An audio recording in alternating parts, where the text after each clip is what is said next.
या रत्नाकर डाकू हुए, या अमली मार डाकू हुए, या सदन कसाई, या गनका वेश्या, यहाँ तक कि उनके जीवन के अंदर परिवर्तन आया है, उनके जीवन के अंदर बदलाव आया है तो सत्संग और संतों की सानिध्य से क्योंकि रामचरितमानस के अंदर में सीधा सीधा गोस्वामी तुलसीदास जी ने लिख दिया कि सत सुधरई सत्य संगत आई और पारस परस कुधात सुहाई। तो जो सद्बुद्धि वाला मानव होगा वो विचार वाला मानव होगा, यदि वो भी सत्संगत को अपने जीवन के अंदर अपनाएगा तो भी सत विचार वाला अच्छे विचार वाला मानव बन जाएगा। और हमारे संत भी कहते हैं कि बिना सत्संग के कबहु ना सुधार होई, हो बिना सत्संग के कबहु ना सुधार होई, बिना सतगुरु के नैया न पार होई, बिना सतगुरु के नैया पार होई, बिना सत्संग के कबहु ना सुधार होई, बिना सत्संग के कबहु ना सुधार होई, बिना सतगुरु की नैया न पार होई, बिना सतगुरु की नैया न पार होई। जब तक न आईबे तो संत के शरणिया, जब तक न आईबे तो संत के शरणिया, जब तक न आईबे तो संत के शरणिया,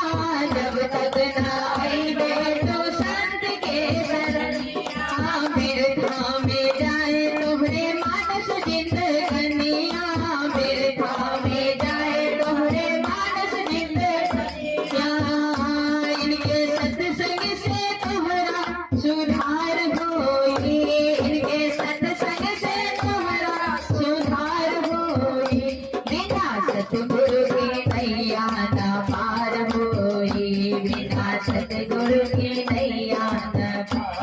होई, बिना सत्संग के कबहु ना सुधार होई, बिना सत्संग के कबहु ना सुधार होई, बिना सतगुरु की नैया न पार होई, बिना सतगुरु की नैया न पार होई। तो संत मानव को समझाने का प्रयास करते हैं, कहा कि बिना सत्संग के कबहु ना सुधार हुई। यदि हम अपने जीवन के अंदर परिवर्तन चाहते हैं, बदलाव चाहते हैं, तो हमें भी सत्संग का सहारा लेना पड़ेगा, क्योंकि हम अपने इस जीवन को प्राप्त करके आप कहेंगे सुधार किस चीज का करना है, हम तो कोई गलत काम नहीं कर रहे हैं, लेकिन जीवन के अंदर विचार करना पड़ेगा हमें वास्तव में ये मनुष्य चूल्हा मिला किस लिए है। हाँ कि जब तक ना आईबे तो संत के शरणिया और बिरथा में जाए तोहरे मानुष जिंदगनिया, और इनके सत्संग से तोहरा सुधार हुई, बिना सतगुरु की नैया ना पार हुई। जीवन के अंदर विचार करना पड़ेगा, जब हम संतों के सानिध्य को अपनाते हैं, संतों के सानिध्य के बीच में आते हैं, तो संत हमें बताते हैं कि वास्तव में हमारे मानव चोला पाने का उद्देश्य क्या है। हम इस मानव चोले को प्राप्त करके, इस मानव चोले को जीवन के अंदर प्राप्त करके हम सोचते हैं कि खाओ कमाओ और परिवार के पालन पोषण करो, इसी के लिए जीवन मिला है, लेकिन सत्य कहते हैं कि खाना पीना सो जाना सब काम है पशु समाना, क्यों देह मनुष्य की धारी, हरि भजन करो सुखकारी। संत ब्रह्मानंद जी कहते हैं खा रहे हो, कमा रहे हो, परिवार का पालन पोषण करो, ये कोई बड़ी चीज नहीं है। एक पशु पक्षी भी कर रही है, एक छोटी सी चिड़िया के आप जीवन को देखो, वो भी घोंसले से उठकर बाहर जाती है और अपने चोंच के अंदर दाने को चुम चुम कर लाती है, अपने बच्चों को खिलाती है और फिर सो जाती है, सुबह उठकर वही काम करती है। और हम भी वही काम कर रहे हैं, सुबह उठते हैं, फिर हम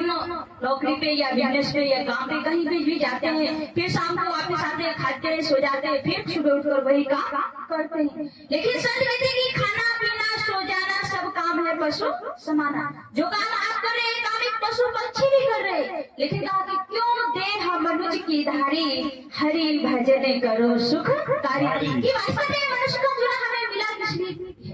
इस पे हमें विचार करना पड़ेगा। कहा कि मानव तन गुण ज्ञान निधाना, मनुष्य में एक ही बात का गुण है कि वो इस चोले को प्राप्त करके, उस ज्ञान भक्ति को जानकर, भजन साधना को करके वो इस संसार के भवसागर से पार हो सकता है और 84 लाख के जीव जंतु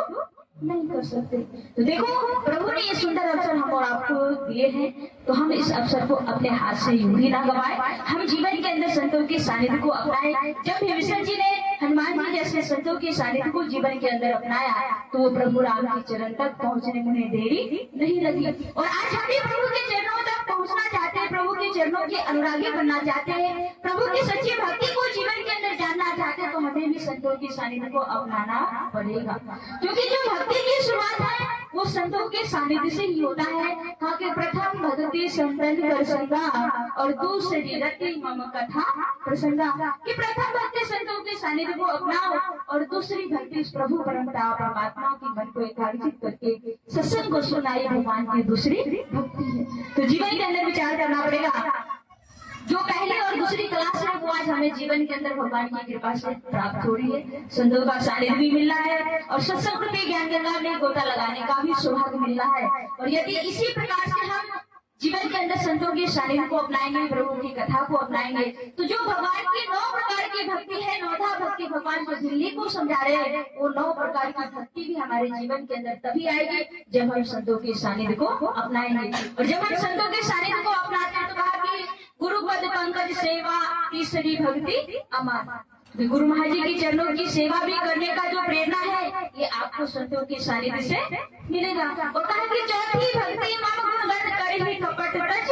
ज्ञान,